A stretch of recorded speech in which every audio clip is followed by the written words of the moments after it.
Hello friends, இந்த பதிவில் ஜூலை மாதத்துக்கு உண்டான கிரகநிலைகள் எவ்வாறு இருக்கிறது, என்னென்ன மாற்றங்கள் நடக்கப் போகிறது போன்ற விவரங்களை காண இருக்கிறோம். ஜூலை மாதம் 8ஆம் தேதி சுக்கிரன் என்ற கிரகம் மிதுனத்திலிருந்து ரிஷபத்திற்கு சஞ்சாரம் செய்கிறது. நாம் அனைவருக்கும் தெரியும், செவ்வாய் என்ற கிரகம் மேஷத்தில் இப்பொழுது ஆட்சியாக இருக்கிறது. ஜூலை மாதம் 12ஆம் தேதி செவ்வாய் ரிஷப ராசி மண்டலத்துக்குள் அமர்ந்து குருவுடன் சேர்வதனால் குரு மங்கள யோகமாக மாறுகிறது.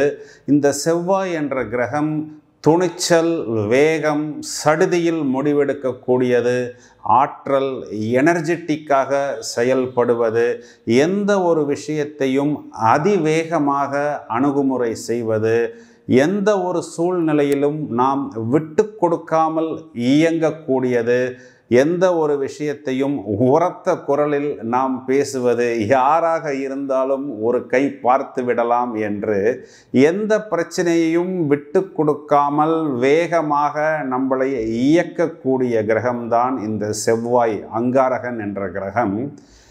இந்த குரு என்ற கிரகத்தை நாம் எடுத்துக்கொண்டால் மிகவும் நிதானமாகவும் மிகவும் அறிவாளியாகவும் ஒரு வம்பு தும்புக்கு போகாமல் நாசுக்காக பிரச்சனையே வேண்டாம் என்று ஒதுங்கி எந்த ஒரு பெரிய பிரச்சனையாக இருந்தாலும் அதனை அழகாக லாவகமாக பேசி மற்றவருக்கு வழிகாட்டக்கூடிய ஒரு வாத்தியார் போல், ஒரு குரு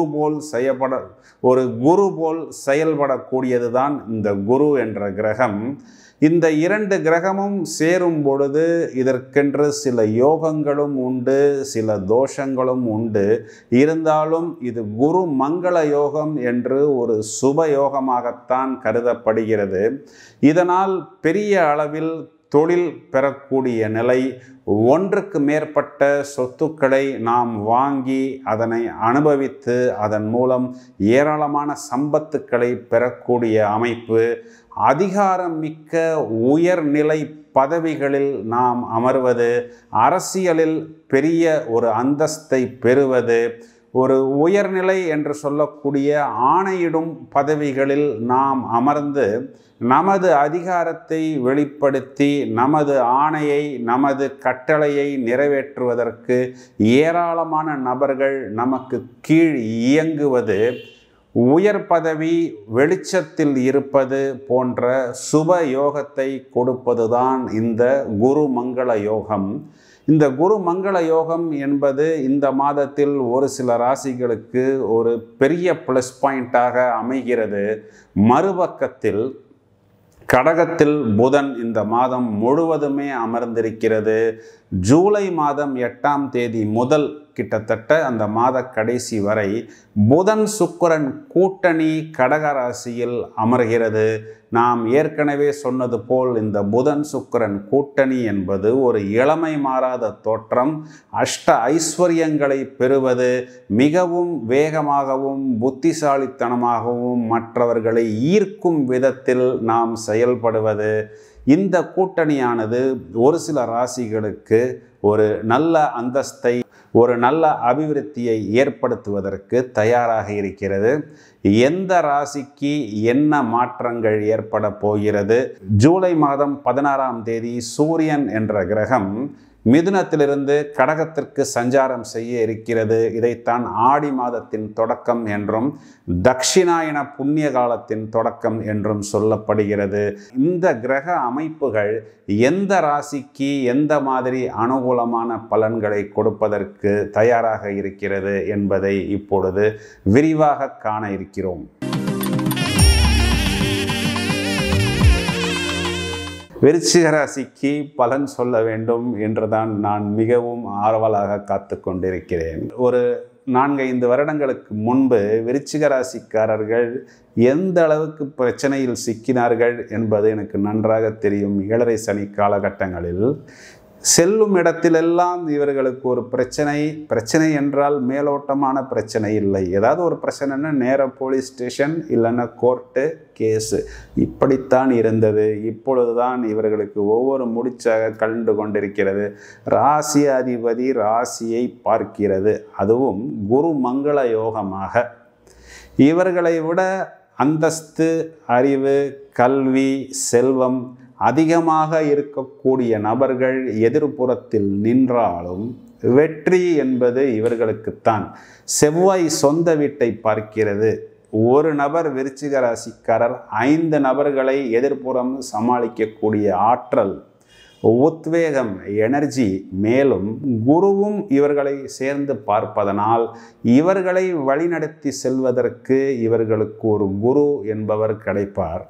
இந்த குருமங்கள யோகம் ஒருவருக்கு வேலை செய்தால் புதன் சுக்கிரன் கூட்டணி என்பது வேலை செய்யாது. புதன் சுக்கிரன் கூட்டணி என்பது ஒருவருக்கு வேலை செய்தால் குருமங்கள யோகம் என்பது வேலை செய்யாது. இதுதான் ஜோதிடத்தின் நியதி. ஜோதிடம் தெரிந்தவர்களுக்கு இது அனைத்தும் நன்றாக தெரியும். ஆனால் இந்த விருச்சிக ராசிக்காரர்களுக்கு மட்டும் இந்த 2 கூட்டணியும் ஒன்றாக வேலை செய்யும். எப்படி? என் மனைவியும் எனக்கு வேலை செய்வார், என் மாமியாரும் எனக்கு அனுகூலமாக வருகிறார் என்பது போல் அப்படி ஒரு கூட்டணி. ஏனென்றால் 9ஆம் வீடு என்று சொல்லக்கூடிய பாக்யஸ்தானத்தில் புதன் சுக்கிரன் கூட்டணி, 7ஆம் இடம் என்று சொல்லக்கூடிய கலத்திரஸ்தானத்தில் குருமங்கள கூட்டணி, மங்களன் என்ற செவ்வாய் ராசியாதிபதி, குரு என்பது இங்கு புத்திரஸ்தானாதிபதி, தனஸ்தானாதிபதி. இவர்களுடைய தனப்பிராப்தம் என்பது அனுகூலமாக அமையும். இவர்களுக்கு ஒரு தெளிவு கிடைக்கும். வியாபாரத்தில் மேன்மை பெற முடியும். இதனால் இவர்களது பாக்கியங்கள் அனுகூலம் பெறும். 11ஆம் இடம் லாபஸ்தானத்தில் கேது அமர்ந்து லாபம் வந்து கொண்டிருந்தது. ஆனால் கண்களில் படவில்லை, கைகளில் தெரியவில்லை, கைகளில் படவில்லை என்ற வருத்தம் இப்பொழுது விட்டது. காரணம் குரு பார்வை வந்து விட்டது.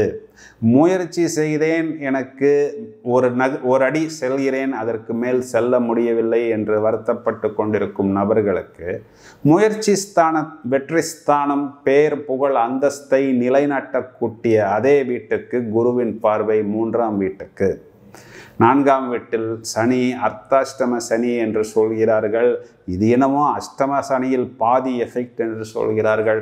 இப்பொழுதுதான் சனி வக்கரம் அடைந்து விட்டது. இதனால் இதனுடைய நெகட்டிவ் பலன் என்பது இவர்களுக்கு விட்டுவிடும். எனவே பாக்யஸ்தானத்தில் சூரியன் ஜீவனாதிபதி. இது என்ன சார்? 10ஆம் அதிபதி 9ஆம் வீடு, அப்பொழுது தர்மகர்மாதிபதி யோகம். இதுவும் இவர்களுக்கு ப்ளஸ் பாயிண்ட் தான். அனைத்து விஷயங்களும் இவர்களுக்கு அனுகூலமாக இருக்கிறது. பிரமாதமாக உபயோகித்துக் கொள்ளுங்கள். இவர்களுக்கு 5ஆம் வீட்டில் இருக்கக்கூடிய ராகு என்ற ஒரு கிரகத்துக்கு மட்டும் கொஞ்சம் பரிகாரம், வெள்ளிக்கிழமைகளில் துர்கா வழிபாடு செய்ய வேண்டும்.